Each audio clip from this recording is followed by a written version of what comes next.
there's something really interesting in how we bring together the innovation space with this space. Most businesses are Yes. still doing the compliance bit, and most businesses haven't quite realized that they need to reinvent their business. And so what I'm excited about is kind of all of us who are from the innovation space kind of being ready to pounce, so that when businesses suddenly Yes. realize that they need to completely transform their entire business, we're Yes. ready to help them.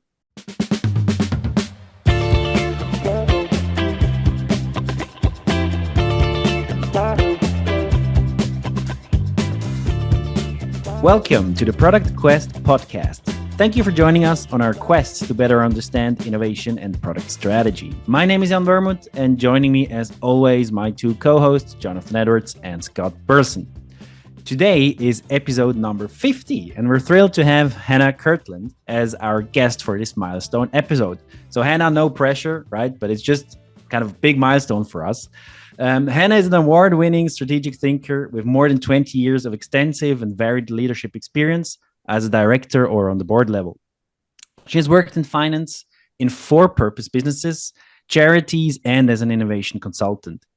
Today, she's all in on impact, for example, as a co-founder of the Impact Pioneers, an invitation-only community of business leaders who want to have an impact in the world. She's also a fellow of the Institute of Chartered Accountants and a member of their sustainability committee, and has several expert advisory roles. She lives and breathes impact and has so for a long time. So she wrote her first impact report, you mentioned that on your website, in 2007, so way before it was cool. She founded Keartland & Co. and helps business leaders maximize and scale their positive impact on the world. Oh, and did I mention she's a TEDx speaker? So without further ado, Hannah, welcome to the Product Quest podcast. Thank you, Jan. Good to be here.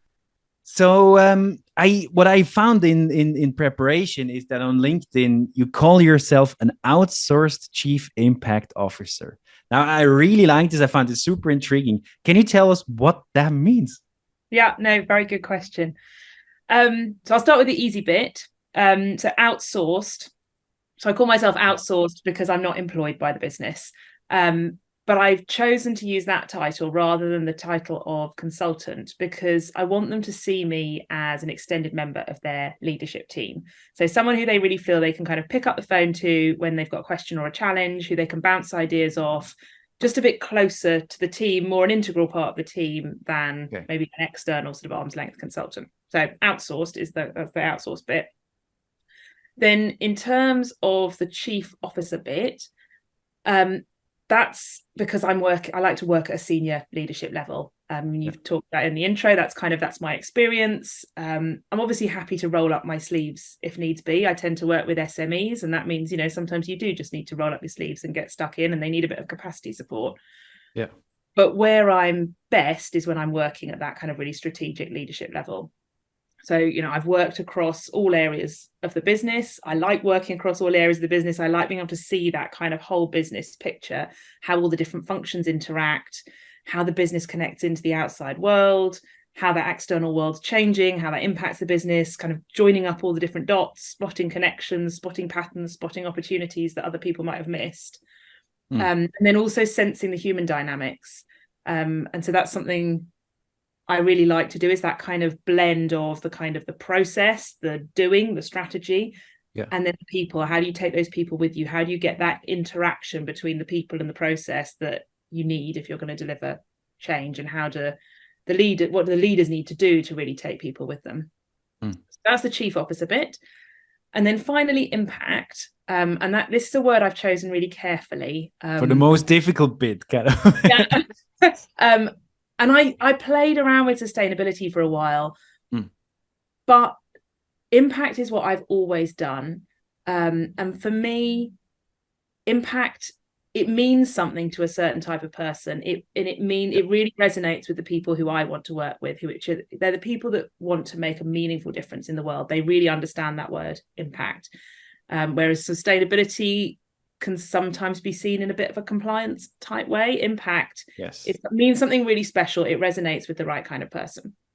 And the reason it resonates with me is because every single thing we do, every decision we make has an impact, positive or negative, on people and on the natural world. And I think that businesses need to be conscious of those impacts when they're making decisions. Just, they may choose to still make the decision that is maximizing money, but I think they need to be conscious of what that means in terms of impact on people in the world. And I think they need to understand what the negative impacts they're having, and then make, what are the positive impacts they are having or could have, and then create a plan definitely to reduce the negative impacts, and then make a strategic decision about the positive bits. Okay. And so that's all the different bits of it. And I suppose then there's something around, what a business chooses, the roles a business chooses to have in their C-suite tells you what matters to them. And, so you often see, a technology company will always have a CTO on the board. Other businesses won't have a CTO on the board. If a business really cares about impact, they really care about making a difference, I think they need someone on the board who's kind of wearing that hat, bringing that perspective, creating some of those tensions that will arise when you're making decisions, bringing that sort of consciousness into the room.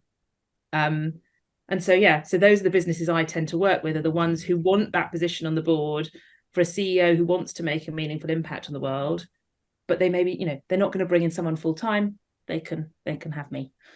Okay. I feel that's very nice. I think the especially the bit where he's kind of, it has to do something with sustainability, but that has moved at least now very much into ESG kind of stuff. We'll get to that later. I want to sneak a question that I actually stole from Jonathan, but I think it fits here. So he asked that before. How does kind of impact relate to corporate social responsibility? Is that kind of the same thing? Is that a completely different thing? So can we fill up impact a little bit more in that sense? So quite often the way that corporate social responsibility has been delivered is it's a sort of an afterthought. It's a bolt-on on the side, in the same way that sustainability, to be honest, often is at the moment. They're a bolt-on on the side. They're a sort of compliance box ticking function. And then the core part of the business carries on as normal. Whereas for a business to be truly impactful, I think it has to be part of their core strategy, their core vision, what they're doing as a business. And they need to be embedding it into all of their decision-making, all of their processes, into their business model. Otherwise, you end up with this kind of tension of, the company's carrying on making widgets as normal, and then somebody over here is thinking about the impact of it. Instead, think, well, through, how do we use our assets and capabilities as a business to make a difference in the world? How do we integrate impact into the core of what we do, rather than it being a bit of an afterthought? And the reality is, a lot of CSR functions, certainly the traditional way CSR has been done, has been donating money to charity or running corporate volunteering days, which is not integrated into the business model. It's good stuff to do, it's nice, but you're not going to achieve the same impact, the same scale that you can as if it's like really integral into your strategy, integral into your business model. That's when it's integrated into your business model, that's where it works really nicely, because commercial success and impact are completely integrated and entwined, and you scale one, you scale the other, and that's when you end up making the decisions that benefit both. Okay. So maybe they're going into that bit a little bit. So I really like this kind of, if you would look at the business and have something like impact or sustainability, or however you want to call it, in all of the functions, that needs to be an integral part. But I feel like in the discussions that I have around these topics, which, to be honest, are often an afterthought still, but still, so there is a sense that that's a contradiction. So how can you? So is it kind of possible to have a commercial success, or being a business and integrating impact into the core of what you're doing, or are there always going to be tensions? Is that something that goes together? How do you see those two? In the best businesses, they are integrated, and they have worked out how to achieve commercial success and deliver positive impact, not deliver negative impact at the same time. That's when it works. I think, there will always be tensions. There will always, and that's what I think makes it hard in this space, which a lot of business leaders struggle with, is there's lots of different elements to sustainability. And there's often not a black and white answer. Whereas if you're trying to just boil something down to a financial ROI or a payback period, it's much easier to get a kind of clear winner. Whereas often in the sustainability space, you're having to make trade-offs between financial return, impact on people within the supply chain, human rights, environmental impact. Like you often won't find a solution that wins across all of those, and you're having to then constantly make a judgment call. And so that makes it hard. This is where I think innovation comes in, though. It's about starting to, we need to think differently. So, for example, if we look at car companies, so at the moment they're selling cars, and so for every car sold, there's more stuff, there's more raw materials, there's lots of cars sitting on driveways not being driven for the vast majority most of the time. And also, what if you just need to pop to the shops locally? You only need a tiny car. You don't need the great big family, 7-seater massive boot. But when you go on holiday, you need that. But maybe you're only needing that 4 or 5 times a year. What if those car companies instead start to sell travel? And so actually they sell a travel service, which means that you have the right car that you need when you need it. And there are lots of challenges around this. It's much easier to imagine in a kind of urban setting, where and you can fit this in with then self-driving cars as well. What if I say, actually, what I need right now is to go and pick the kids up from school. I just need something small, but I need it in 15 minutes time. Little car appears on my driveway all by itself in 15 minutes time, and I can go pick the kids up from school, and then it disappears off again. But when we need to go on holiday, I say, right, I need this sort of car to take everyone on holiday, or we're going to ride our bikes this weekend, we need to be able to put them on the back of the car. The right thing arrives at the right time. But when I'm not using it, it's off doing its job with somebody else. Suddenly I'm getting exactly what I need anytime. So my customer needs are being met. There's much less raw material being needed because there are fewer cars and you've got much higher utilization rates. I'm not having to worry about servicing any of the vehicles because they're being serviced by the business that owns them. They're then dealing with waste at the end of life, so they can probably do that much more effectively than if you've got this completely fragmented model with ownership sitting across lots and lots of different people. So there's some really interesting opportunities there, but that requires a complete shift in mindset to say, okay, you car business are now selling travel, and you're selling that as a service, and maybe you're charging me a subscription each month. And you're managing, it's going to look very different how you manage that as opposed to selling me a car and then I'm gone. So that's where I think the innovation piece comes in and it gets really exciting.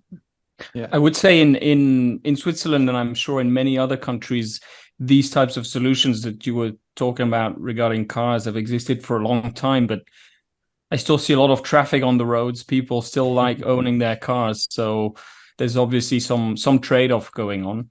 I wanted to just ask you something about the notion of impact. Do you believe that all impacts can be reduced to including externalities in your accounting, basically, or is that not a good way of seeing it? So can all of these questions basically be put in a balance sheet, or is that not a good way of thinking about it?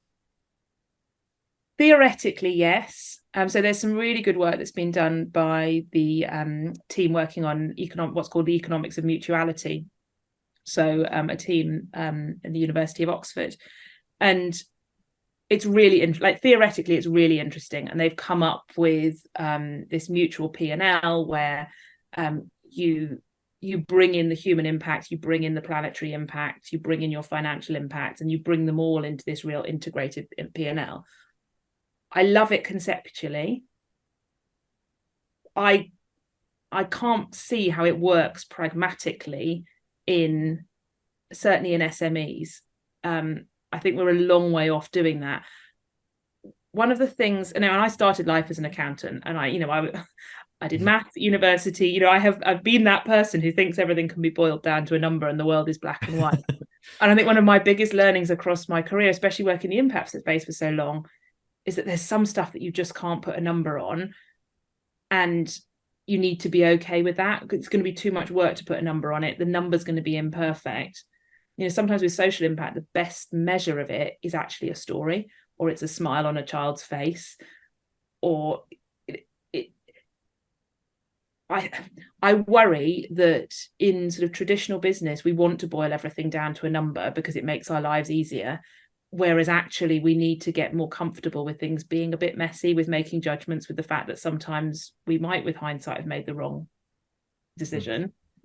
And I think, theoretically we can put a number on it, just like economists theoretically put numbers on lots of things, and we need to ask ourselves that question. But I think it's not really realistic, and there's some things you can't really measure. So that would be kind of the just to get this right, is that the idea that you would say, I don't know, kind of my social harm that I'm doing, or my harm to the environment, I'll price that in, or in one way I'll try to put a price on that, and then kind of that would be my accounting of how good or bad or whatever you want to, kind of my impact as an accounting model kind of thing. Is that what we're talking about here? Because I've seen a couple of, I mean, I agree with you a lot that I've seen a couple of advances here and there where they try to kind of say, okay, you can build a well here, yes, but for each tree that you're going to cut down, we'll put a price on the tree, and then kind of trying to price that in. But there I have the feeling that also then probably many business models break down, but that's a different story. There are definitely people trying to do it. I think, I think it's Albert Heijn, in their supermarkets now, there's some of the products, I think it's coffee, where they've put a price on that says, actually, here's the price of the coffee, and here's the price if we factor in, various sort of things that have been externalized. So I think, there is work being done on it. I think it's important. Certainly carbon pricing is really, evolving, maturing as a space. And so we will start seeing that being factored in more. It gets really hard when you start putting a price on nature. I saw something recently with people putting a price on a rhino, I think. And the thing is, we don't know. Yeah. The world is so systemic. We don't really understand it because we don't understand systems. And that's where so much of this challenge has come in, because we're doing things in such a kind of mechanical, pull this lever here, this happens as the outcome over here. And we don't understand, well, okay, you kill that rhino or you chop down that tree. We probably can't see half of the stuff that's happening as a result of doing that. We almost have to trust that nature's worked it out in the thousands and thousands and millions of years before we started messing around with it. And the value is in the tree being up and providing its ongoing ecosystem services, and people try and put prices on it so that it can kind of be brought into these economic markets that we've created. There is obviously one. Firstly, I thought it was quite interesting that you mentioned that these kinds of studies came from Oxford, because I believe in Oxford there's a lot of these, for example, effective altruists and all of these people who want to basically very utilitarian in the way they approach decisions about morality and this kind of stuff. So I'm totally on your side on these questions, but I just to play devil's advocate slightly, I think there is one also advantage of somehow including these questions in the price, which is it's a very easy way to communicate broadly about something, because and to communicate about the impacts in a kind of as a proxy. The smile of a child, of course, you can put a photograph on the back of the coffee package or something like this, but it just doesn't resonate in the same way that, this one I have to pay more for, or something like this. And and I think with the world we're living in, we are in a capitalist system, and this is how the markets work, and pricing determines what happens in the markets. So I don't disagree with you, and I think we've been getting a lot of stuff for far too cheap. If you buy a t-shirt for, I'm here in the UK, if you buy a t-shirt for £1.50, how's that t-shirt being produced for £1.50? And it's the same with some food. The thing then that we have to be aware of is the sort of equality side of this. So the social aspects. How do we? It can making the sustainable choices can be seen as a very kind of middle class, upper class activity. And I hear a lot of people saying, well, I can't be more sustainable because I can't afford to pay a premium for my, whatever it is I'm buying, because there's lots of businesses that are kind of capitalizing on, this whole space and the consumer demand. and they're producing products that are, do have a reduced impact and a sort of different business model. The problem is a lot of them are considerably more expensive, so you're paying this premium for sustainability, and we're not going to get the market penetration that we need if you're pricing a vast number of people out of the market. Or we need to work out something so we're not producing products that are widening inequality. We have to make stuff that is accessible to everyone. At the moment, and certainly here in the UK with the cost of living crisis, there are a lot of people who are struggling to make ends meet. We can't go and then say to them, yes, we're going to increase the price of everything you're buying by X% in order to reduce the impact, not without putting some sort of balances there in the system that mean that there's, they're not able to afford to be able to live. You're back to sort of Maslow's hierarchy then. They haven't got time to think about being sustainable because they're worrying about whether they can put food on the table or afford to pay the rent or the mortgage. I really liked, so I want to kind of maybe move a little bit more. You mentioned the story aspect of it, and I really liked this in your TEDx talk, and I recommend that people go and check this out. I think the title is "How to Change the Story of Our Planet by Doing Two Simple Things." So I think already there you frame it around stories and what stories kind of can help us do. So can you elaborate a little bit first of all, the story aspect and how can we help the planet by obviously doing two? I mean, there's the complex stuff of trying to put an arm. Okay, but apparently there are two simple things that we can do. So what are the two simple things that we can do? So you're jumping to the punchline of the TEDx talk, Jan. Oh, I'm sorry. Okay. There's a whole lead up in the talk. We have time, so you can build up the... I'm not sure I can remember it anymore. So the two simple things are the questions we ask and the stories we tell. And both of those are things that we all do every single day, and they don't cost any money and they don't take time. And so it's building on that. Often I'm hearing from people, well, I'd love to be more sustainable. I'd love to reduce my impact, but I can't afford it. It's going to take loads of time. Whether that's individuals going about their, day to day, or whether that's people within business. Yes, we want to do this, but we can't do it right now because we haven't got any budget. And both of these things are things that we can all do. And so with the stories, it's about, what do we talk about? If your business leader is sending out a message to the whole business, or if they are standing up in a town hall and talking to everybody, what do they choose to say? Do they stand up and talk about and praise the people who've, made the most money for the business in the last 6 months? Do they stand up and they talk about the team that's kind of worked together to reduce the carbon footprint of one of their core products or the amount of water that it uses? What they choose to call out tells everybody immediately what they care about. If they're standing up and all they're talking about are the financials, they're sending a very clear message, intended or not, that what they really care about is the financials and whether they're going to get their bonus at the end of the year. And it's all about the money. Whereas if what they do is they stand up and they say, I really love the fact that these teams, have all come together. They've kind of, they've got out of their silos. They've collaborated. They've worked together on a shared problem, and they've come up with some really creative solutions. They tested out some stuff. Some of it didn't work, but we've got lots of learnings. We can see where there's progress to be made, and there's potential here. It's looking like we might be able to reduce the carbon footprint of this core product by X%. That's them saying, I value collaboration. It's okay to fail so long as you're sort of failing forward and you're learning. It's okay to test out new stuff. I'm really supportive of that. And a big priority for me is reducing carbon footprint across our key products.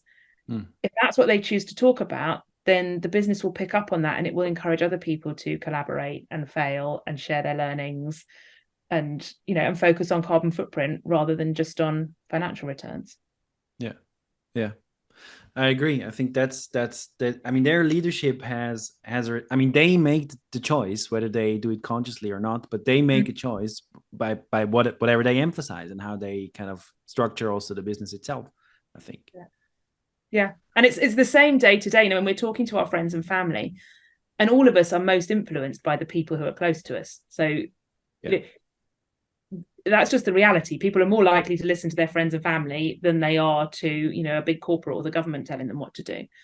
And I keep hearing, this is one of the most impactful things we can all do, is sharing what we've done. So, one of the simplest things I've talked about is switching to solid shampoo.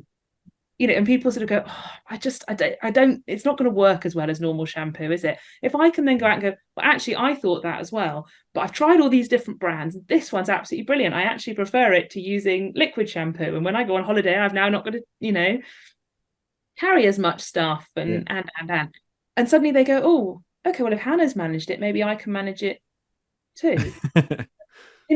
But those sharing those little stories, or if someone sort of says, I don't know, we're having a barbecue this weekend, everyone's going to bring along a piece of meat for the barbecue. And I say, actually, I'm going to bring along these veggie burgers that I've discovered, which are really nice. We really like them because actually we're trying to cut down on meat, or we're not eating meat anymore. She's like, I'll bring some extras so some other people can try them. Yeah. I might influence some behavior just through doing that. Yeah. With my friends, it shows people it's possible and it's doable because I've done it already, and you can do it too. Yeah, I like the overall kind of this overall approach because for me it's the challenge behind of this is a habit change.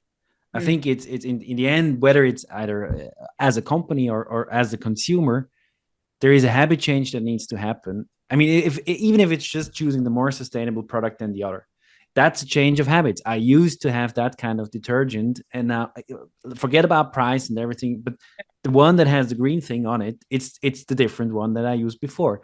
And I think habit changes are like, that's very hard to get to. And stories, I feel like, are are one of the most powerful things to actually bring that about, or to help start at least that kind of habit change, I feel. Yeah, and there's several things I've changed where it seems like it's because it's a habit, it seems like a big deal. Yeah. And then once you've done it, it's like, okay, that wasn't so bad after all. But maybe I can then tell other people it wasn't so bad. And those that when I post those posts on LinkedIn, those are the ones that go crazy, because people but that's what they want to hear. Most people just want advice on how to do this. The reality is, yes, there are naysayers out there, but most people are concerned. I think 70% of the general public here in the UK are, they're concerned about climate change. They want to do something, but they don't know what to do. And what they want is someone to just hold their hand and give them that step by step. Okay, try this, make it easy. Yeah. Maybe so bringing it back to businesses or SMEs, maybe more particular. So in the talk you also mentioned this, and I like this a lot. This spectrum, and I think we should talk about this spectrum of good, where you say there's a spectrum of reducing harm and doing good. So I feel like a lot of the discussions also that we're now having is about reducing harm, but there seems to be that seems to be the starting point of your scale, if I understand that correctly. Could you elaborate a little bit on the spectrum of good? Yeah. So on the left-hand side of the spectrum, we've got traditional businesses, and they're generally not really thinking about impact. They're kind of going about their day to day. The focus is on the financials, maximizing returns for shareholders, kind of turning a blind eye to the negative impacts that they're having, or they might not be aware of them, or if they are aware of them, they're kind of burying their head in the pushing sand. It back to and then maybe using excuses, or talking about well, we've got this committed dividend, etc. And they will do the barest that they need to from a compliance perspective, but they're not going to do any more because their focus is on financial returns. Then you move along to sort of businesses that they maybe start to think about some of this stuff, but they're making changes because it makes sense from a kind of business perspective. So, for example, maybe they are needing to attract talent. This is one of the big ones that businesses that encourages them to change. They need great people. That's the whole business is relying on people, and the reality is that people are increasingly picking the businesses that are taking actions on sustainability or creating more diverse, more inclusive workplaces. And so they make the change because they can see the business case. They can see that financial return of, okay, if we offer this kind of, if we pay for this kind of staff benefit within the workplace, then it reduces staff turnover by X, or it reduces sick days by Y. we can see the financial payback. That kind of makes sense. So they're making those changes, but they're doing it because it makes business financial sense. Yeah. And the next stage on the spectrum is where you see a mindset shift within the leadership team, and they start to really believe in the sort of the benefits of being a responsible business. And they kind of commit to that journey, to really understanding the impacts that they're having, and to starting out on that journey to reduce their negative impact and increase their positive impact. And normally at that stage, the focus is on this reducing their negative impact. It's about sort of being less bad, becoming more conscious of that. And that's kind of fine. That's a good place for businesses to start, is by reducing their negative impact. Often you find as they go on that journey and they learn more and more, and they kind of start hanging out with different business leaders and increasing their awareness in that space, maybe finding new role models, realizing that a lot of these changes are actually helping them commercially. They're having a really positive impact in terms of their brand reputation. They're able to attract new clients, new customers. They start wanting to take it further and further. And at some point along there, you see this shift to saying, well, actually, we want to make a positive dent on the world. We don't just want to reduce our negative impact. We want to actually try and have a positive impact. And they start to then articulate, well, what is that? What's the difference we want to make? Yeah. And some businesses then who are really, really far on in this journey, and a lot of them were set up sort of impact first in the first place, but for them, it is about making an impact. That is their main reason. Is it about diverting waste from landfill, or is it about restoring the oceans, or creating a love of the ocean? Or that's why they're here. The reason they're creating a profit is to fuel the impact they can have. Because going back to that point we talked about earlier on, if impact is integrated into their business model, then the more that the better they do commercially, the better impact they can have. And so the whole thing is kind of self-reinforcing. Yeah.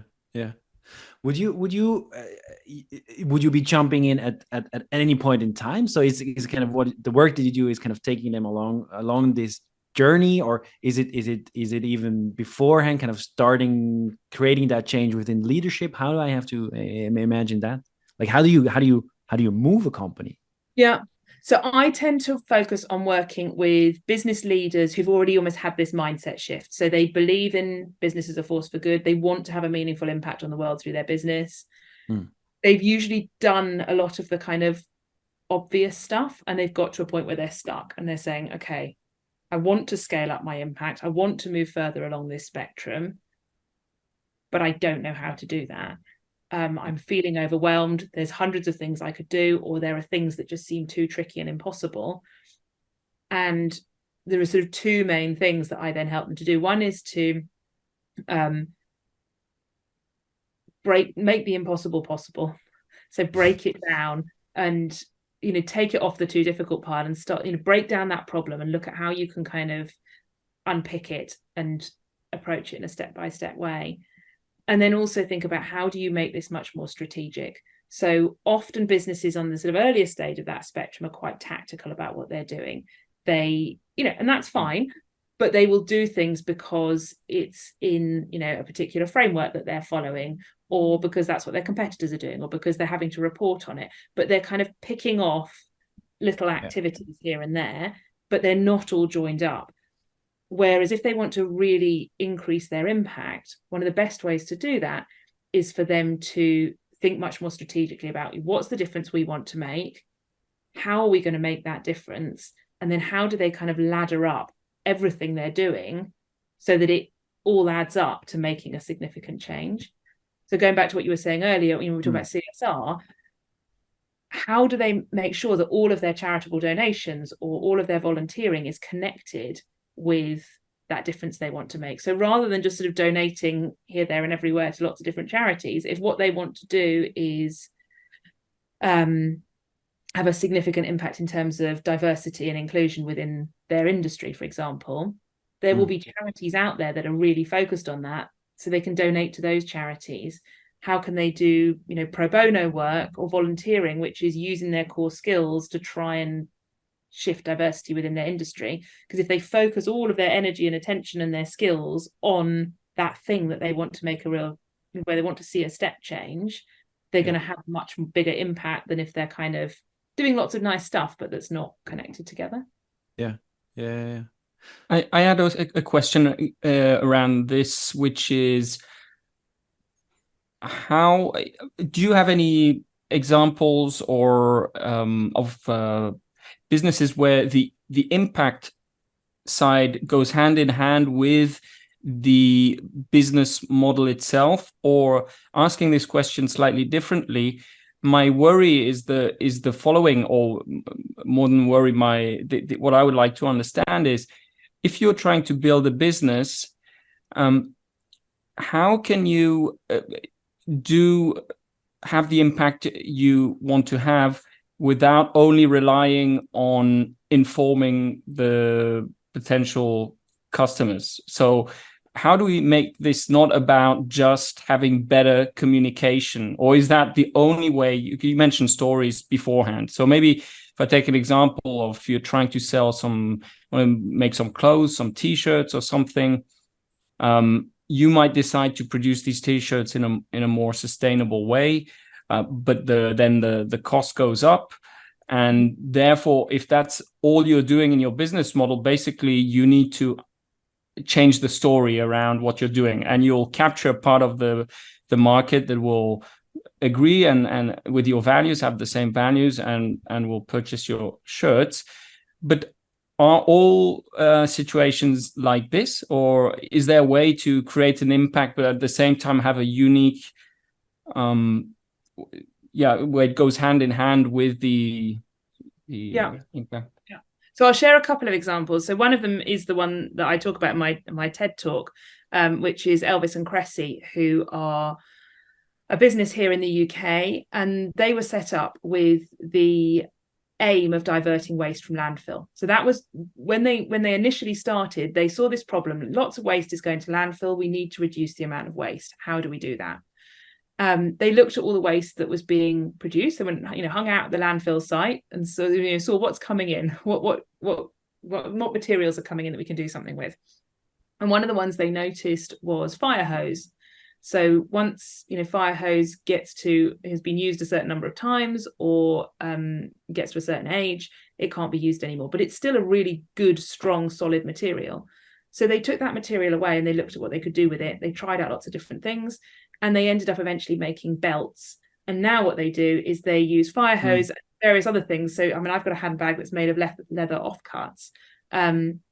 They make really sort of high quality luxury accessories, so belts and bags and things, out of materials that would otherwise have gone to landfill. They sell them at a decent price, but that people are willing to pay, and they donate half of their profits to charity. So half of the profits that come from the fire hose products go to a charity that supports families of firefighters.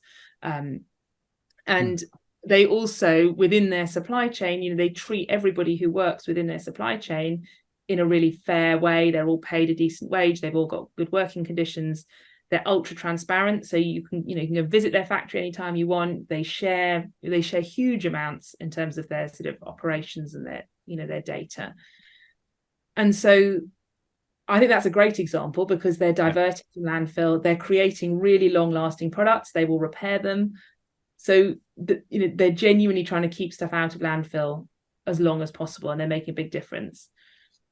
Another entirely different model would be Cook Trading, which is a food company here in the UK, and they make frozen meals, but using the same sort of ingredients and processes you would use at home. And so they're essentially frozen ready meals. The people they've got this program called the Raw Talent Program, where lots of the people who they employ in their kitchens, and in their business more broadly, are people who are sort of long-term unemployed. So they may be ex-offenders, they may have a really long-term mental health condition that's made it hard for them to work, etc.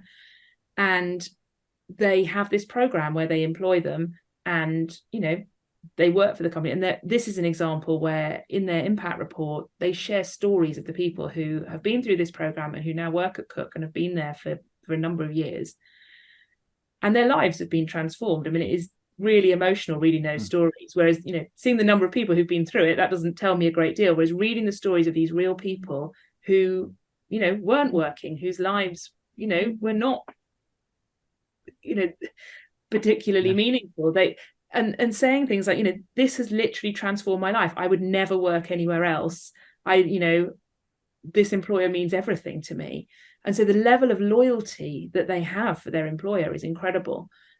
And this is in an industry where people are often struggling to recruit, in a sort of catering industry like this.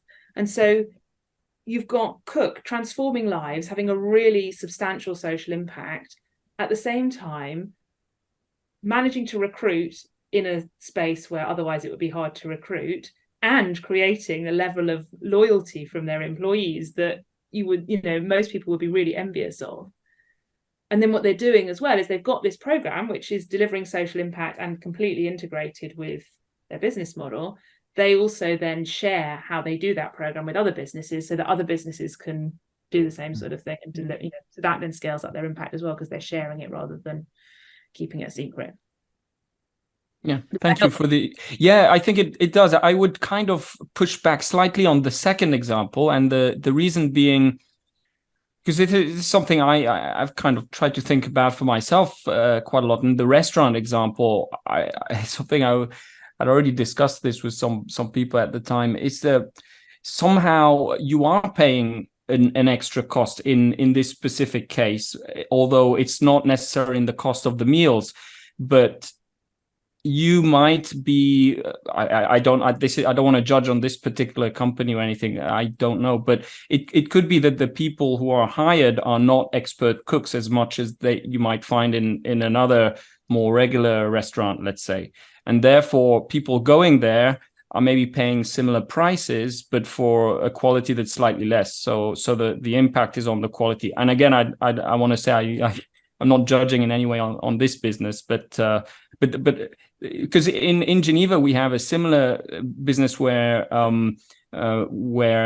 people who are handicapped are used to work and do some manufacturing stuff and different kinds of things, and they can do it really well. But I mean, they are a bit slower on some things, and so there is kind of an impact on how on the delivery, on what you deliver.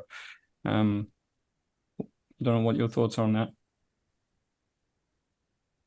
I would say I've got a couple of thoughts on it. One is that, sometimes, yes, there might be an impact like that on speed. And there's something then about understanding what's your balanced scorecard for your business. What are your KPIs? Because if you've got social impact in there or environmental impact as one of your core KPIs, then actually that might be okay. You might be willing to accept a slightly, lower output because you're delivering this brilliant social impact. I mean, that obviously won't always be the case. I was reading a lovely example yesterday of, disabled people here in the UK who are working in a business and are, delivering amazing customer service and constantly getting feedback at how brilliant they are at customer service. And actually, that is attracting customers who wouldn't otherwise necessarily have gone there. So I think there's that side of things. It then comes around to the innovation point, which is, can we create additional constraints that become kind of the spark for creativity of thinking of things in a different way? And that's where I find a lot of this quite exciting, is about saying, okay, we'll put a different constraint in and let's see what you can come up with something that works with this new constraint. Yeah, I also feel like in the discussion that we have now, but also the discussion in more general, somehow like some of the discussions that we used to have quite some time ago about innovation are very, very similar to the kinds of discussions that we have now about sustainability. So this, well, will it make money? That was kind of I remember that's the standard question in innovation, but where's the ROI and all that strange activity of doing stuff that doesn't immediately kind of show revenue, and then okay, there's so many things we could do. Where should we start? I feel like a lot of these run in parallel, or it feels like what we used to be talking about, or well, some kind of still are in innovation, are very, very similar in this impact world. So it's the same kinds of discussions I feel like that we're having, and I would say on innovation, the juries are rather clear, more or less, in most companies, that yes, okay, I think we should do this. Sustainability impact seems to be in the beginning of having that discussion, having those arguments again and again. Or is that a too too strong to compare them that much? No, I think there's a lot of overlap. And the reason I think it is because actually this is innovation. We are having to innovate. We're having to transform businesses. This is the biggest change project that we are all going to collectively undergo, ever. We have to change, whether because we choose to or because we're forced to, because the external world forces us to. So we have to innovate.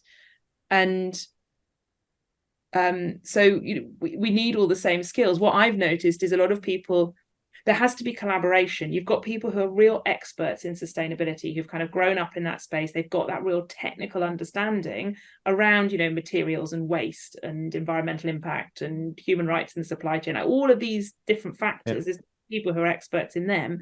What they're not experts in is innovation and organizational transformation and change and taking people with them. And so it's about bringing together those real technical experts from the sustainability space with the people who've got that background in innovation and saying, okay, here's the creative people. They know how to innovate products. They know how to look for a new sustainable business model, to do business model transformation, how to influence leaders to change, etc., etc. Bring them together with the sustainability people who can bring in that real technical understanding of the new constraints that we need to be designing within, so that when we're doing the early stage part of innovation, we're bringing in that into the design stage, we're bringing those constraints in and that knowledge and expertise, and then staying mindful of it all the way through as we're testing and developing, because the world is changing, and whether it's because of regulation coming down the line, whether it's because the natural world is changing and suddenly you're not going to be able to grow coffee where you've been growing coffee because the climate's changed, or water levels have risen and so we can't manufacture in the factory we've been manufacturing in because it's under the sea now. All these, they're going to happen whether we want them to or not. And if we can bring in that innovation expertise to help invent the future, I think the two come, they are really intertwined. I'm sure there are not there's not just one tool that can help people to incorporate these questions when they're designing their businesses or thinking about innovation. There are some well-known tools that everyone knows for innovation, very simple, that I would maybe criticize sometimes, but I think generally are very good. It's like the Osterwalder business model canvas. I wondered if you had similar tools, conceptual tools that you would recommend for working and for incorporating sustainability or impact. Oh, there must be a sustainability canvas somewhere. I'm sure but I wonder. The world we're living in, there's of course like 100. I'm sure there are 100, but I'm sure Hannah can point us in the right direction. There are. I mean, if you Google them, you'll find some. I'll be honest, I haven't found one that I like. I ended up creating my own that pull kind of bits from the different spaces. And I say this because of when I was leading innovation teams within the charity sector, we were using the business model canvas at the time. And it was constrained because the reality was that you're trying to engage the people who are using your product or service and not necessarily they need to get user value from it in exactly the same way as they do in any innovation, because otherwise they're not going to want to use it. It's still going to be a good product or service. But often the impact, like who in the charity sector, who's going to pay for it, they need to see impact, and that's not in the business model canvas. And so we used to struggle back then and sort of thought about how you deal with it. The two sort of main changes I've made is put an extra column down the side where you think about who are all your different stakeholders, what are the impacts on them. So mapping out positive and negative impacts, just qualitatively, rather than going into any great depth, but at least getting you to think about, okay, well, there's going to be the people within our supply chain, there's going to be an impact on them, or there's going to be an impact on the environment because of the waste we're generating.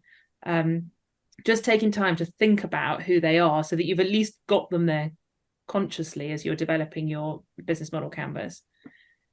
And then something I saw, I can't remember who I saw did this, but it was on one of the canvases I found I really liked, is between your revenue and your cost boxes, you insert a third box, which is for profit, and it talks about where do your profits go, what happens to those profits, because there's an assumption in the business, you don't really talk about it in the business model canvas, whereas actually that's a place where you could say, well, 50% of our projects are being invested in infrastructure in the communities where our supply chain is based, or in education for, we're operating in a factory in Bangladesh. We want to provide food and education for the families that are working in our factory. And so 50% of our profits is being invested in that.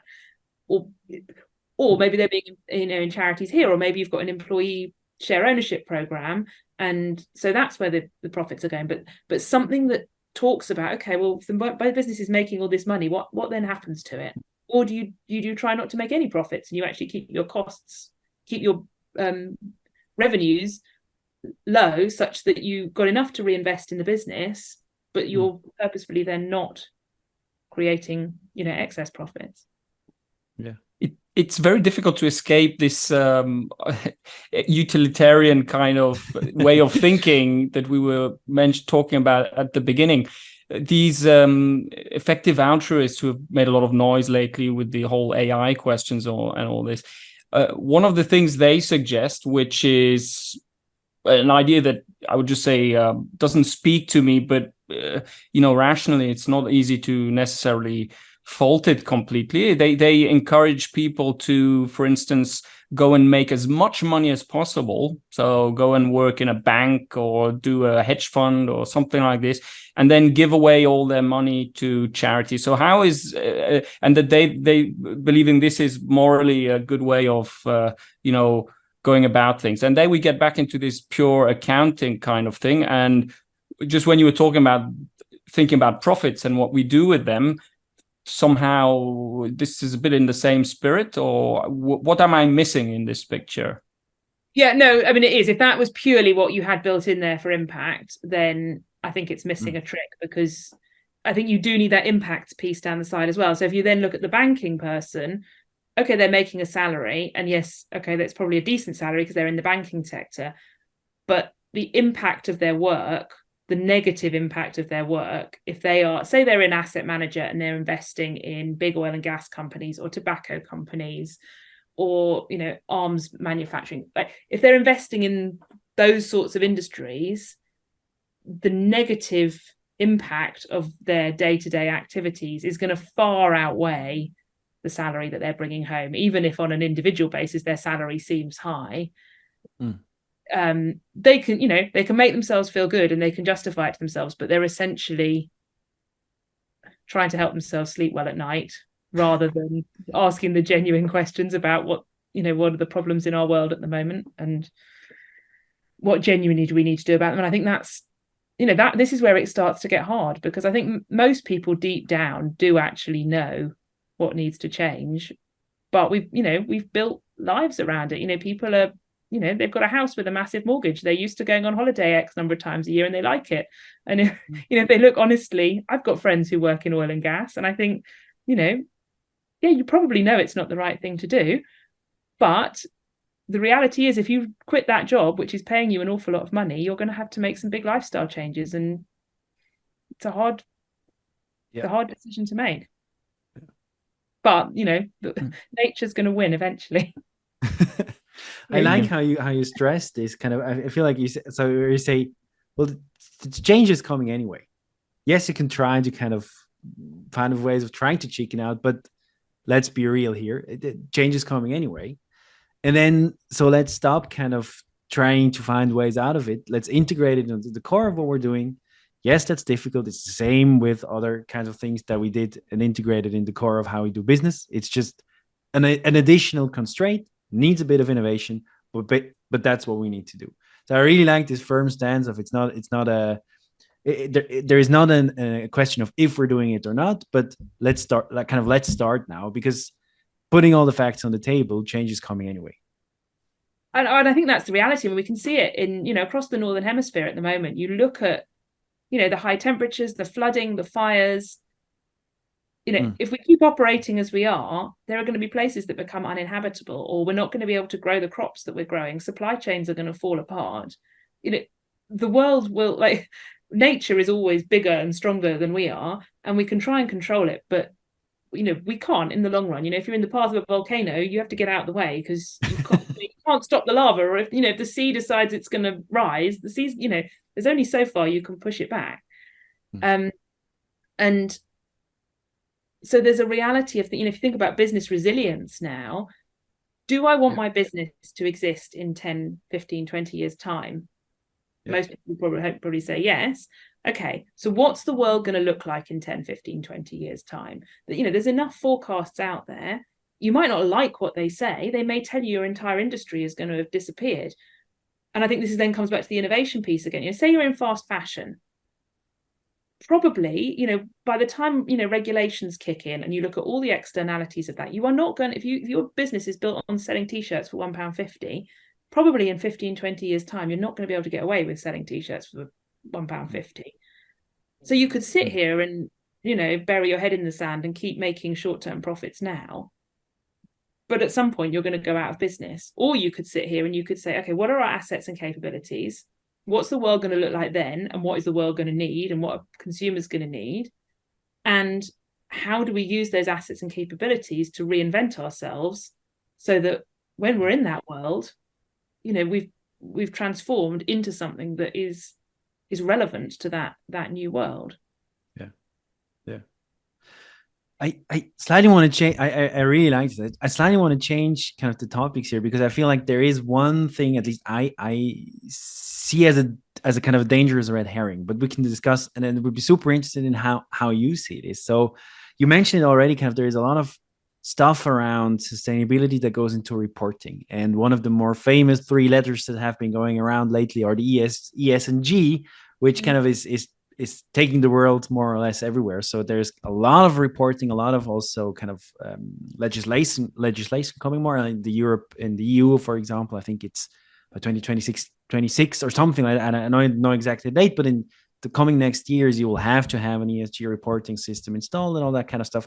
So, and I see many companies that are now heavily investing in putting up these ESG reporting systems. They, alongside their financial reports, they're reporting on their ESG impact. So, but is that going to really help us? Is that a red herring of just well, now we have the numbers and we know how bad we are, but or is it really helping in kind of these climate or sustainability efforts? How do you see ESG in general? Yeah, no, good question. And I think it's a yes and no. So I think, data is important.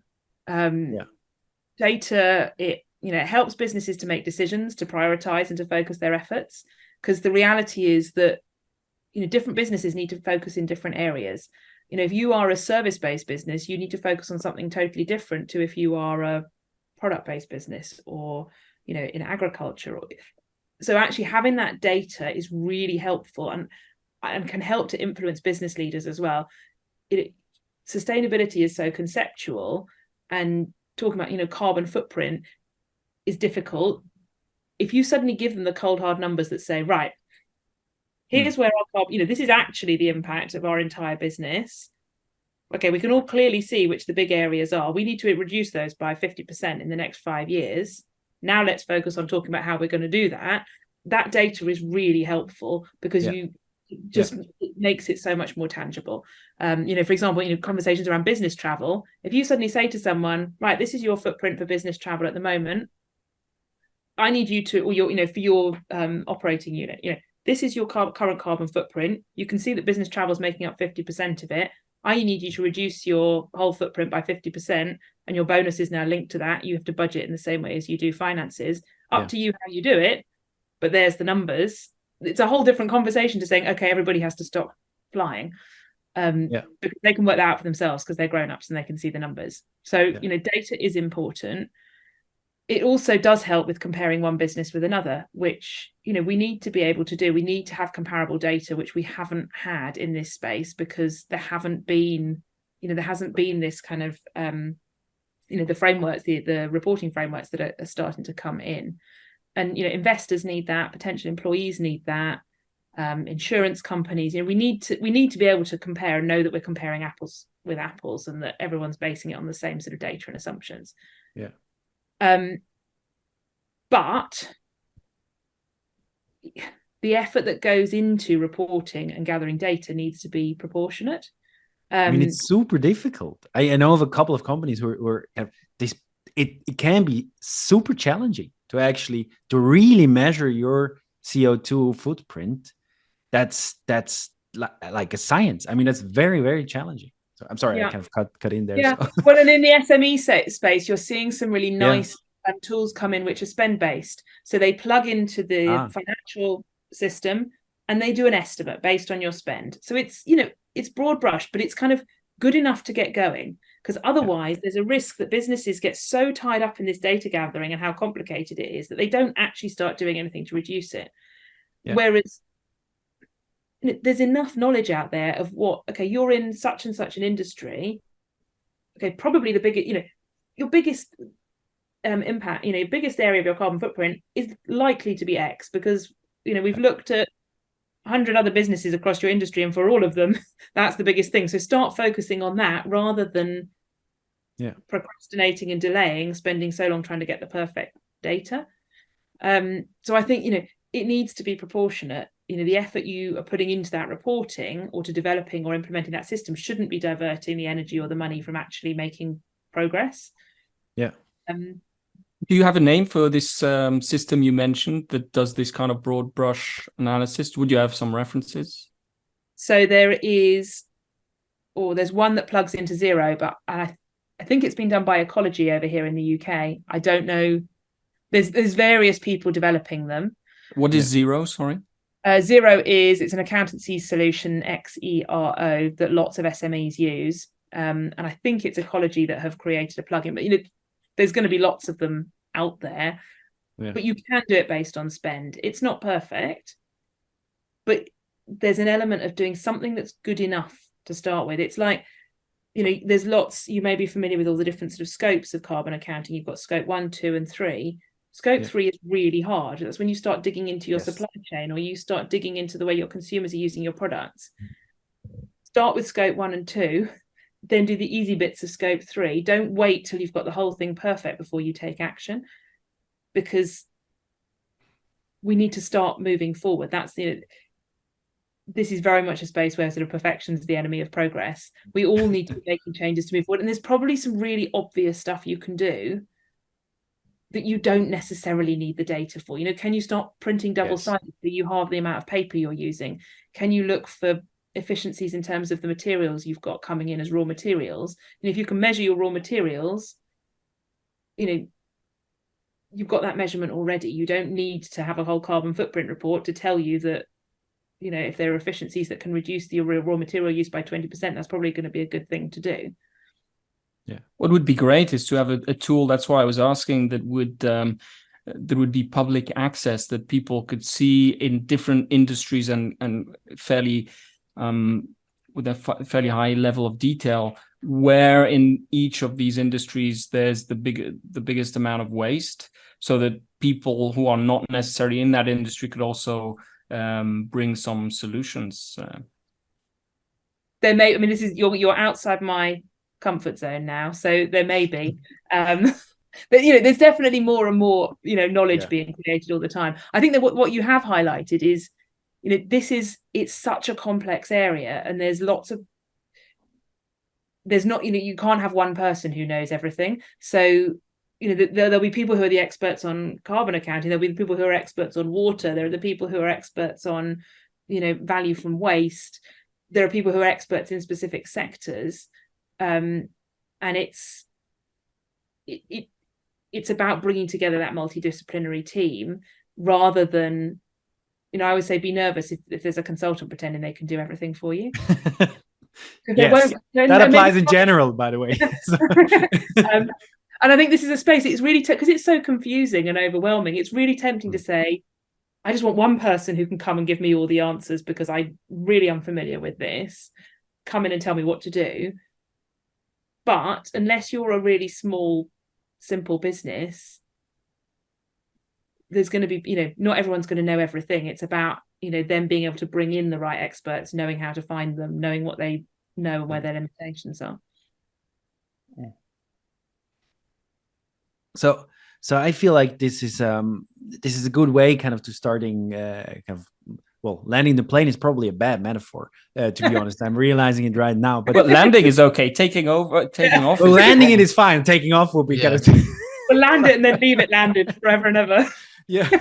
No more podcast. So I mean, I really, this is really not my expertise as well, but I started kind of having a little bit of steps there in sustainability and ESG reporting, and it can be.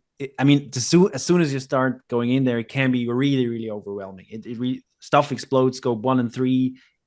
That in itself is a very difficult distinction sometimes. So is that kind of, would that be something that people can start with, or can they start working with you on that, or is that a separate thing? So what would it look like if they kind of want to, okay, I'm a leader out there in an SME or in a larger company. I kind of feel like I want to go on this journey. I want to start it. How do I do this? Is that the moment to reach out to you or to somebody? Is how to go about this first initial step? Yeah, no, good question. That's not when I tend to start working with businesses. There are people out there who do, and they're probably the ones who call them sustainability consultants rather than impact consultants. It can also be really helpful if you're part of an industry.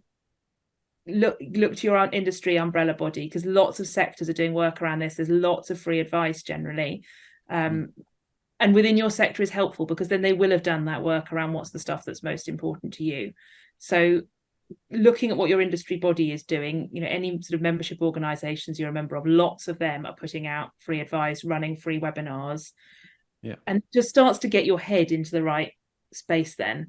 The one thing I would say is there's a huge amount of advice out there. I mean, I know about this stuff, and I spent a morning looking at all of the free advice that's available for SMEs in the UK, and I ended up feeling completely overwhelmed by it.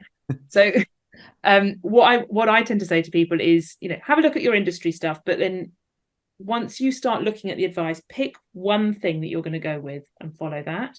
So, I mean, here in the UK, though, this would be totally relevant to anybody overseas as well. The WWF, so the World Wildlife Fund, have a sustainable office guide. And if you just search for WWF Sustainable Office Guide, it comes up. And it is a brilliant starting point, especially for service-based businesses. It goes step by step through all the different things you might want to think about if you want to make your business more sustainable. And it gives you ideas of what to do. And I always say to people, just start with that. If every business was doing everything that's in that guide, we'd be in a much better place we're in now. Do that. Use that as your plan for, the next year, 2 years. And once you've done that, then move on to something else. Yeah. But just pick one thing and then follow that as your guide. You could look for help, but if you're a smaller business, you might not be able to afford to do that. But that is such a good starting point. And as you start on your journey, you will start, finding events that are going on, connecting up with people in your local community. But I would definitely not sit and do lots of desk research, because it is just completely overwhelming. There's an organization called Project Drawdown, and if you're looking at climate change, they have a really good little video series, sort of Climate Change 101, which is freely available. So that's worth looking into as well. If you just want to, get an idea of climate change, what it's all about. Obviously sustainability is much bigger than that, but that's quite a good starting point. So that's available if you search for Project Drawdown. Project Drawdown. And I can put the link so you can put it in the speaker notes. Yeah. That's where I would start if you're very much at the beginning of this journey, because I tend to work with people who are further on in the journey, where there's been that kind of mindset shift, where the leadership team is saying, we really want to do this, we really think this is the right thing. Done all the sort of easier stuff, and we need help now. How do we really kind of scale up our impact and do this in a way that really integrates it into what we are and how we do it? Okay. Perfect. Very nice. So where can they reach out to you? I know there's the your website, of course, Keartland.co, I think, right? So Kerea. Well, what the hell? I'm a bit tired. I'm sorry. Keartland. .co. There we go. Okay, I managed to do it. I'm very sorry about this. I'll put it in the kind of description as well. Of course, I think you mentioned you were on LinkedIn. You're quite active on LinkedIn, so I really enjoy your posts. So I think that's certainly some place to go. Is there anything else? How can they reach out to you? How can they get to you? So you? LinkedIn is the best way. Connecting on LinkedIn, following my posts, direct message me on there. That's where I'm, as you said, really active. Not really on most other social media platforms. That's the main one. I've got a monthly newsletter called Better Business Bites, which you can sign up to, which is sort of monthly tips on how to integrate impact into your business. You've talked about the TED Talk, so they can watch that. And then, my email address is Hannah, HANNAH @keartland.co. Happy for people to reach out via email or on LinkedIn. Perfect. Well, Anna, thank you so much for your time. The outsourced chief impact officer, I really love that. So thanks for taking the time and being on the podcast. Thank you for having me. All right. And that concludes today's Product Quest podcast. So please send any comments or ideas for future shows to productquestpodcast@gmail.com. And of course, see you next time.